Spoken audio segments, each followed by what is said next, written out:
Cool. Awesome. Well, I'm super excited to be here and show you a little bit around on what we can do with DinoAI 2.0 as an agent. So I'm a massive fan of Formula One. I'm sure there are some of the call which they are today as well. It's a big week. We have Australia, our first race of the season, and I thought, okay, it would be great to actually do some data modeling on the back of that.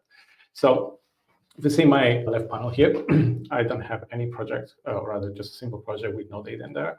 And really what I want to go through is how with DinoAI, we are able to streamline workloads to start really working from the ground up on our DBT project. So I'll click on the left panel here and we'll see the new DinoAI state here. And as Gustav mentioned, we have now two modes, ask mode and code mode. So code mode allows us to ultimately interact with various different tools and functionality that DinoAI exposes to the agent to really streamline development work. So the first thing I wanted to do is I'm just going to add this prompt here, which is I've loaded some data. Can you create a bunch of sources.yml? I'm just going to go ahead and press enter. So this is where the magic happened. DinoAI is able to access metadata in your Snowflake account.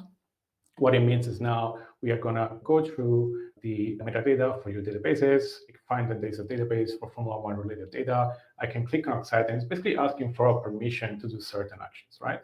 Now, it's finding that there is a schema called row, and inside there we have a bunch of tables. So at this point, what DinoAI is actually doing is going through all the metadata that we can gather and also checking for our project structure.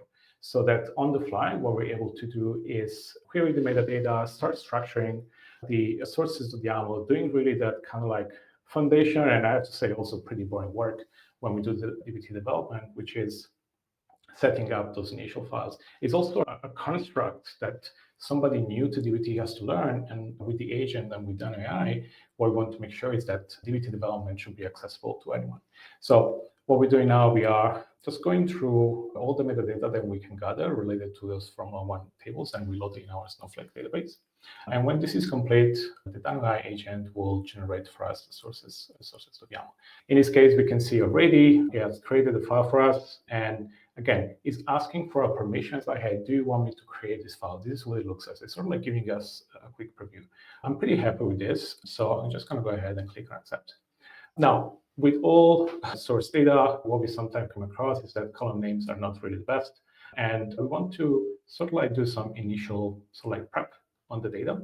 As we can see, DinoAI is also giving an example of how we can actually use data, how we can use those tables, how we can start building on top of our sources tables from Snowflake. So what I want to do, on the other hand, I can see this set of columns here. I was able also to get the data type in there, but they're not really nice to read, right? So constructor results ID is only one word. So what I'm going to do is I'm just going to give it another prompt and say, hey, I'm pretty happy with this, but what I want is to create a set of base model where you just have to go and make the name of the column a bit more readable for my end user. So I'm just going to click enter here.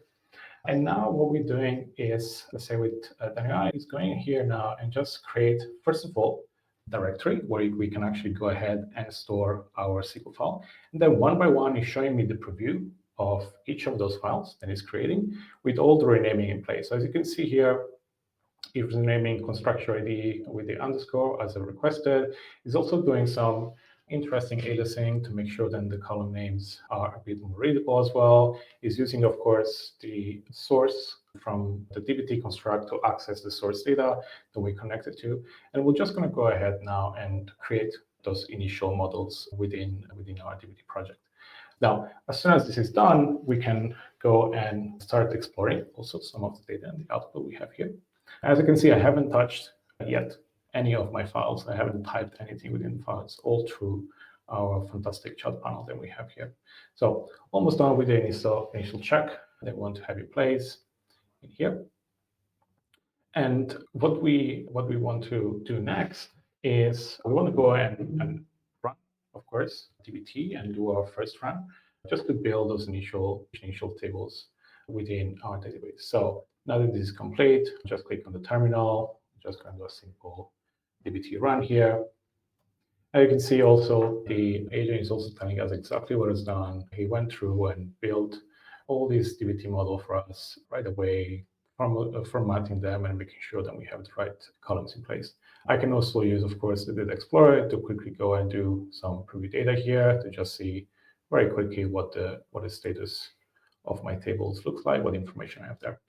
So first step is done. If we go through our exploratory now, you can see have a bunch of new models all done right away without us spending any time on it. So I'm just going to go ahead and click on writing commit. So this is another feature of Paradime, which we generate commits using AI. So we're able to read through your files and ultimately generate a commit message, which is something like a bit more human readable than what we're normally doing. We don't have to spend time on that. So I'll go ahead and click on commit and push there.